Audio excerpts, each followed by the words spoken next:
You can go ahead and start. Hi, welcome to my third episode of my Lunch and Learn video series. My name is Amelia Maddox. I'm here with Brandi Calhoun. I'm a birth and postpartum doula here in Greensboro, North Carolina. I'm also a health educator. And Brandi has a long list of things that she does. I'm so excited and thrilled to have her today because she's doing a lot of really wonderful work in our community. So let me just go down the list, and then you're going to tell us a little bit about everything. How does that sound?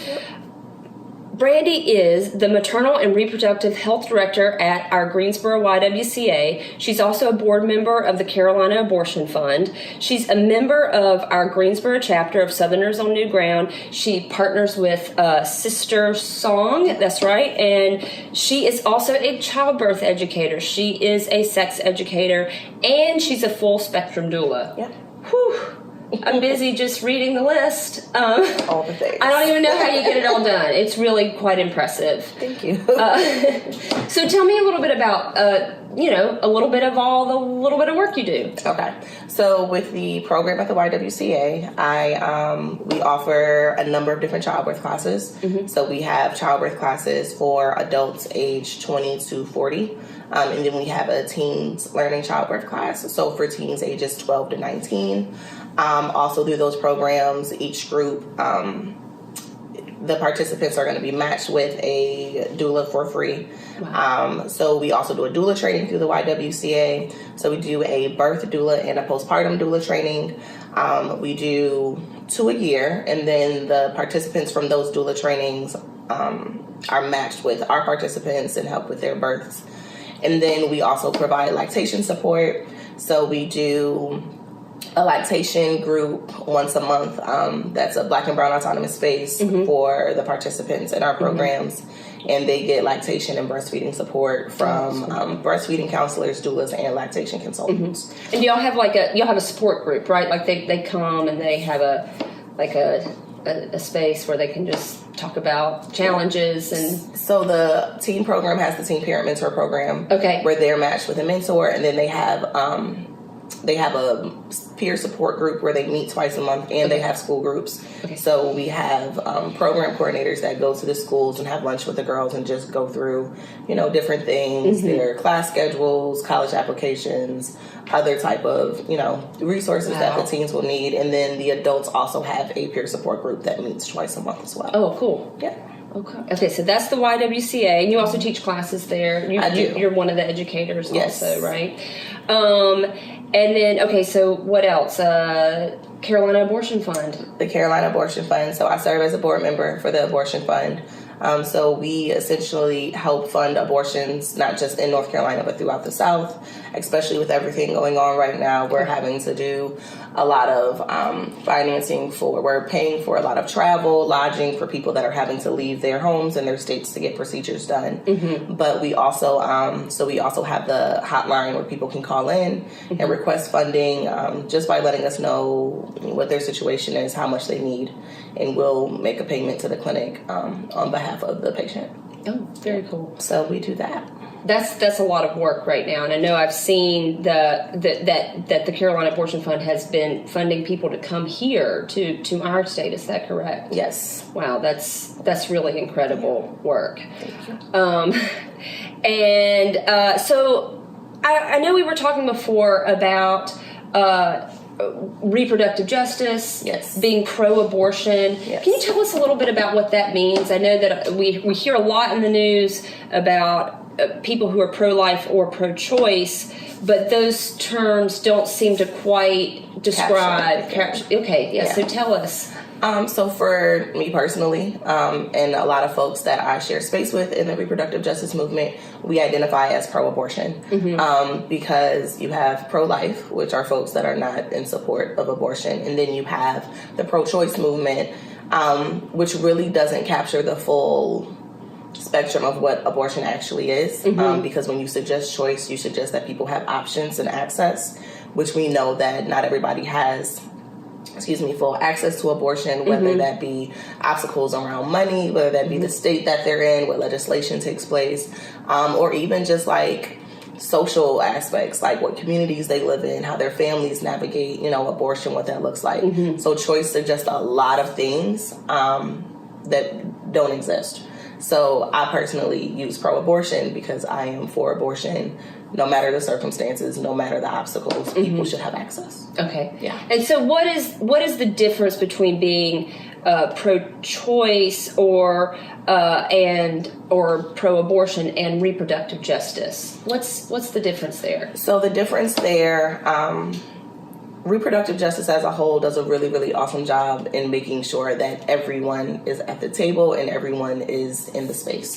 So when we talk about the pro-choice movement, these are spaces where people are still using very gendered language around abortion access, because we also know that abortion is not just a woman's issue or women's access. We also have to uplift that transgender non-conforming folks also need access to abortion and also have to be a part of the conversation.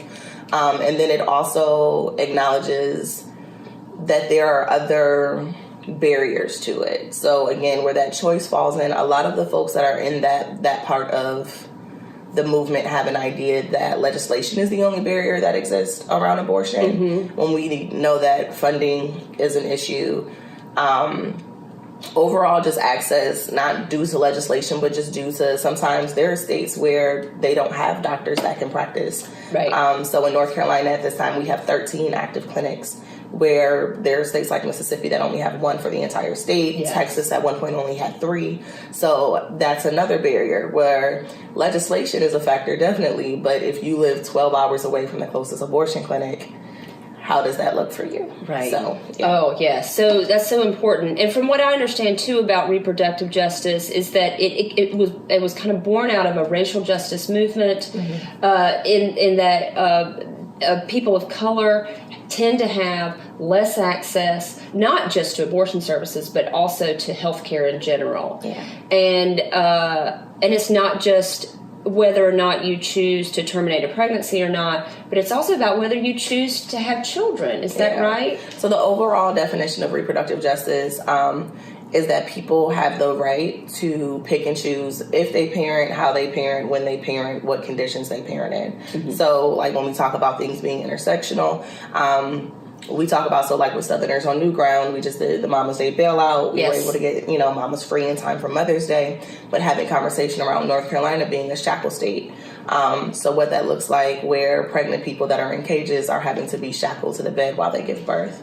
Or even conversations around forced pregnancy during incarceration, where you have spaces where if you come into a prison or a jail, they give you a pregnancy test on intake. A lot of times, this is when people find out they're pregnant. They don't get arrested knowing that they're pregnant. And then the conversation comes up of this person might not want to be pregnant or want children, or they know that they're facing, a certain sentence, and the conversation of whether or not they can even access abortion, which oftentimes if they're in cages, they can't. Thank you. Or where abortion is now also being used as leverage. People are getting arrested, and the state is offering them an abortion in exchange for probation or a lesser sentence, which is essentially a whole new, it's not new, but a form of eugenics that's taking place in a lot of states. Yeah. That is really scary. Yeah. Other issues, and you mentioned the Black Mamas Bailout. That was a really fantastic initiative that's still ongoing, not only here in North Carolina, but across the South.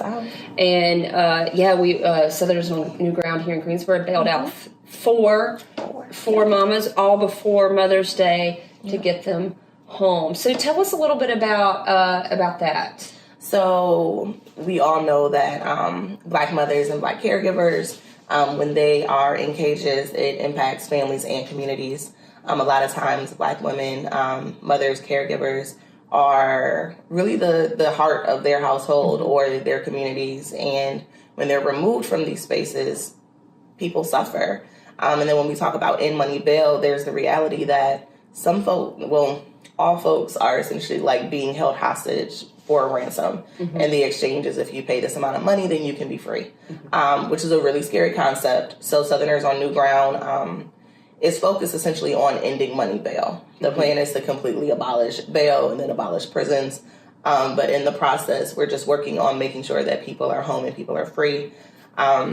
And then also just providing them resources when they come back and making sure that they're connected with the right people, the right services so that they can thrive and, continue to be the great support that the families need. Mm-hmm. Yeah, and then that way, once they're bailed out, they've got support from Southerners on New Ground with the money that was raised. Yes. And then they're able to hopefully get back to work. They're able, or be at home, yes. right? And then they can meet their court dates without having the stress. Hopefully, yes. That's the idea. So they have that overall support just to, I don't want to say overcome because there's so many other things that come with overcoming the whole prison industrial complex. But really just trying to make sure that we can support them through this process. And then also knowing that there's a lot of emotional trauma that comes with being, in a cage. So also trying to make sure that they feel support and loved when they come home, not just by their families, but their communities. Oh, so, yeah. That's wonderful. That was a really great initiative, and I felt very fortunate to help out with that and be led by some wonderful folks who helped organize the bailout. So I don't want to run out of time, and I want to make sure that we get to some other things that you're doing.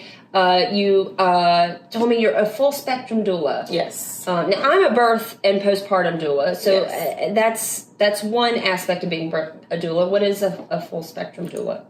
So different people have different definitions of full spectrum. For me personally, I am a birth doula. I'm a bereavement doula. So I work with people through loss, be that miscarriage or stillbirth. I'm a postpartum doula, and I'm an abortion doula. Okay. So I also assist with people when they get their procedures, or with people who take the abortion pill and go home to finish out the process. So I go to their homes and work with them. Okay. And I know that on Saturday mornings you're doing some pretty incredible work. So every Saturday I am at the abortion clinic here in Greensboro. As a clinic escort, just to make sure that people are able to access the clinic and get in safely without any problems or any obstacles. In Greensboro, we have a very, very, very strong group of antis that are coming out to the clinic and protesting in a very aggressive way. And we also have a crisis pregnancy center, which is a fake pregnancy resource that essentially stands in front of the clinic and tries to trick our patients out of not getting their abortions. So just trying to make sure that people have support and are shielded from the wild folks. And you have you're a clinic escort, and then you do trainings for other folks who want to come and be an escort? Yes, so we do trainings, and it's really same day trainings. Folks can come out on a Saturday morning a little early, and we'll, spend a while just kind of going over what it looks like to be an escort. Really focusing on the no engagement rule. We don't go back and forth with the protesters. Right. We don't really engage with them. We're there just to make sure that the patients are okay. And then we also do, the Carolina Abortion Fund does an abortion doula training a couple times throughout the year as well. Oh, that's so excellent. We train abortion doulas here. And is there a cost for that training, or? The abortion doula training is free of cost. That's great. That's really good information. And we'll make sure that everybody has all that contact information in case you're interested in any of these programs that Brandi is doing. So I know we've got a little bit of time left, just a little bit, and I want to make sure that we talk about what's inspiring to you. What inspires the work that you do? For me, I want to say that my work is really, really inspired just through generational and ancestral work. Knowing that reproductive health is impacted by generational trauma and generational experience. So that's what really drives what I do, just knowing my mother's reproductive story, my grandmother's reproductive story, raising my child, knowing that my reproductive story is going to impact hers, and eventually she'll have her own. But knowing that everything is really tied together. And that's what drives me, wanting to not just heal myself, but make sure that others heal from anything that we've experienced, especially people of color. And for those of you who are paying attention out there in the news, generational trauma is a scientific fact. We know that the stress hormone cortisol gets carried through our pregnancies to our children, and they then can have this residual trauma, and that actually is a genetic link. And so obviously people of color will have greater generational trauma. So, wow, that's a huge, a huge inspirational motivation, right? Yeah. So my last thing I want to ask you about is, what has in your work has helped strengthen you, either professionally or in your personal life? What's the question one more time? What maybe there's an experience or something. What has strengthened you based on the work that you have done, either maybe professionally or personally? I can say personally, just doing this work, it's really opened my eyes to the narrative around what reproductive health looks like. I can say that like personally, it's really helped me make decisions about my own reproductive health, my own reproductive journey, what I want that to look like, not necessarily what others want it to look like for me. Or having this idea of like, this is what I'm supposed to do in society because I have these body parts and this is what I'm supposed to do with them. And now really just kind of reclaiming that and doing what I want with my body. Be that get pregnant, not get pregnant, carry for somebody else, parent children, not parent children. It's really, the work that I've done has been really liberating for me. That's great. So yeah. Yeah, I mean, if that's not a strength right there, it's just that own feeling of freedom. Yep. Right. Yeah. Oh, well, thank you so much, Brandi. And what is some contact information? What's going to be the best way to get in contact with you or any of the other organizations that you're working with? I would say Facebook. Okay. Just finding me, Brandi Lynnell Collins-Calhoun. Okay. Or email Brandi with an I, Alexander with an I @gmail.com. Okay. So, and I'll give you those so you can. Yeah, and I'll also will make sure that everybody has the information for the Carolina Abortion Fund and for Southerners on New Ground. Yep. So thank you so much. Thank you. This was such a thrill and just a treat because Brandi is doing so much. And I didn't even mention that she's also a mom. So she's I'm that. Yes, I have a teenager. So yeah, so it's a lot of work that you're doing, and we really appreciate all you do for our community. Thank you. Yeah, thank you. Yeah. All right, everybody, take care, and we'll see you at the next Lunch and Learn.